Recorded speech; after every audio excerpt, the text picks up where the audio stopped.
Pemirsa, kita awali iNews sore hari ini dengan informasi terkait unjuk rasa sejumlah ormas di Kabupaten Bekasi yang berakhir ricuh. Polisi menangkap 2 provokator dan menyita sejumlah senjata tajam.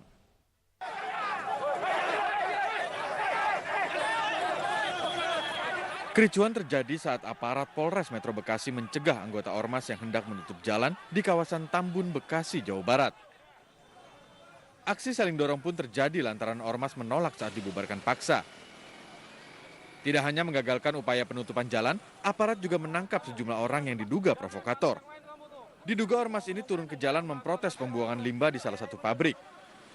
Akibat kejadian ini terjadi kemacetan panjang hingga 3 km. Kami lakukan penertiban, kemudian kita lakukan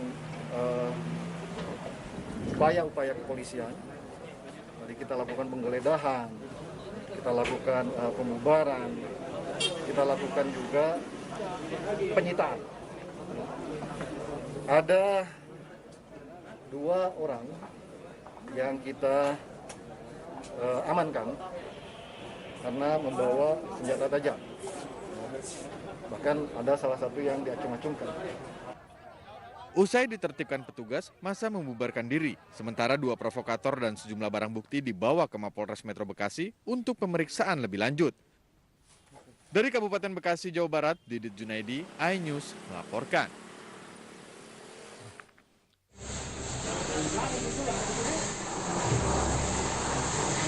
Kebakaran terjadi di sebuah restoran di Jalan Pengayoman, Makassar, Sulawesi Selatan.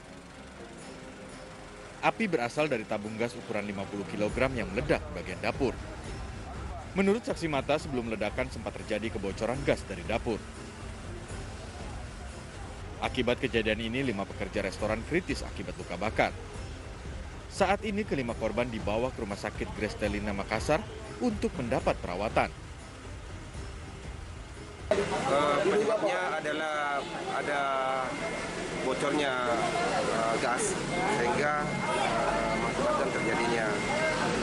Jadi kelima korban ini kena luka bakar akibat pada saat memasak atau dari apa?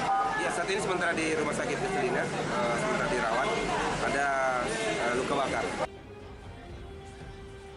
Guna mengantisipasi ledakan susulan, sejumlah tabung gas dari dapur restoran dipindahkan ke tempat yang lebih aman. Dari Makassar, Sulawesi Selatan, Yul Yuspin, iNews melaporkan.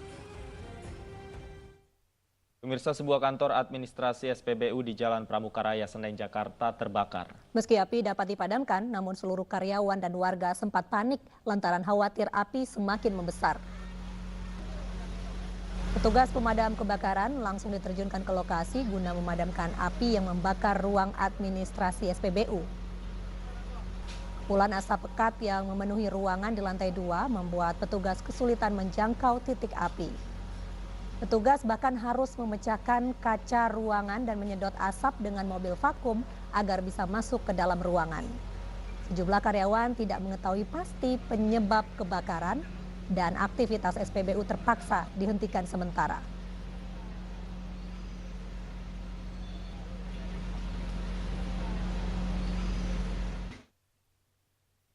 Menteri Pertahanan Prabowo Subianto menghadiri rapat kerja bersama Komisi 1 DPR Republik Indonesia. Dalam rapat tersebut, Prabowo akan menjelaskan rencana pengadaan peralatan pertahanan dan keamanan yang nilainya mencapai 1.760 triliun rupiah.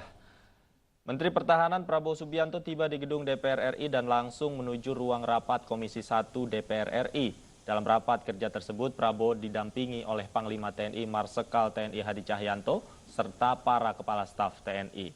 Prabowo mengatakan dalam rapat itu dirinya akan menjelaskan secara gamblang kepada Komisi 1 mengenai rencana dan strategi pertahanan.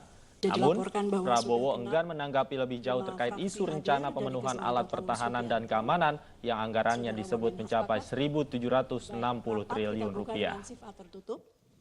Yang terhormat tanpa mengurangi. Kita akan paparkan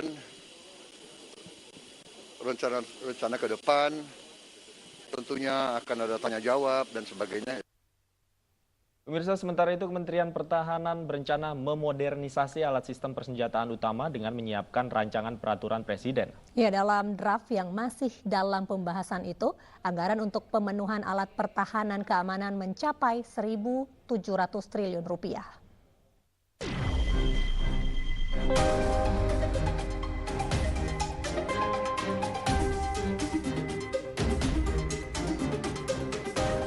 Kementerian Pertahanan sedang menyiapkan rancangan peraturan presiden mengenai pemenuhan kebutuhan alat pertahanan dan keamanan Kementerian Pertahanan dan Tentara Nasional Indonesia tahun 2020 hingga 2024. Dalam dokumen yang masih dalam pembahasan itu, kebutuhan anggaran untuk memodernisasi alutsista hingga tahun 2024 mencapai 124.995 miliar dolar Amerika Serikat atau setara dengan 1.700 triliun rupiah.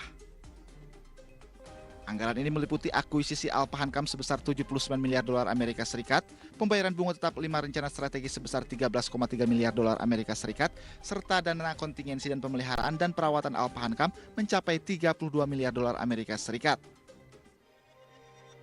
Namun, Kementerian Pertahanan menolak mengonfirmasi mengenai besaran anggaran sebesar 1.700 triliun ini.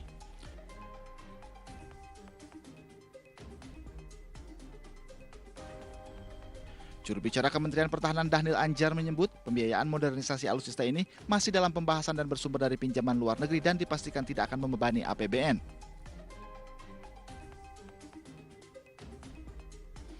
Sementara itu, anggota Komisi 1 DPR RI dari fraksi PDI Perjuangan Effendi Simbolon mendukung rencana modernisasi alat pertahanan keamanan ini, namun sumber pendanaannya harus dikaji ulang.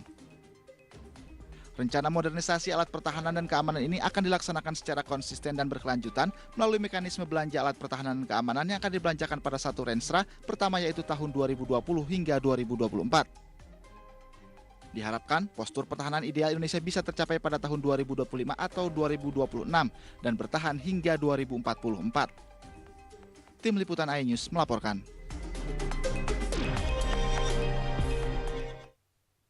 Tim Densus 88 berhasil menangkap 13 terduga teroris di wilayah Kabupaten Merauke, Papua sejak Jumat pekan kemarin. 2 diantaranya sudah disiapkan menjadi pengganti atau pengantin bom bunuh diri.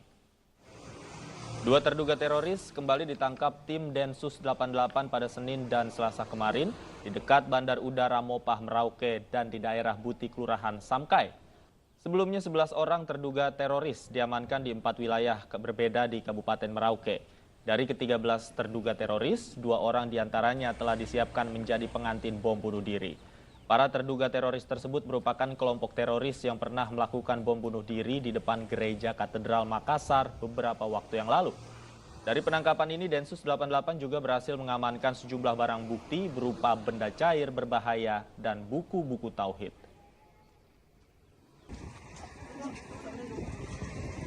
Sementara itu, pasca penangkapan belasan terduga teroris, situasi keamanan di Kabupaten Merauke, Papua kondusif.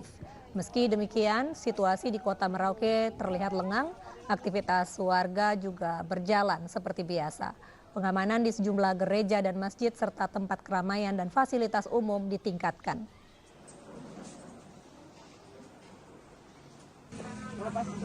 Tentunya kita tidak mau kekosongan, makanya kita lakukan segera penangkapan. Yang Makassar itu berlatih dulu di Merauke, baru dia ke sana melakukan kegiatan di sana.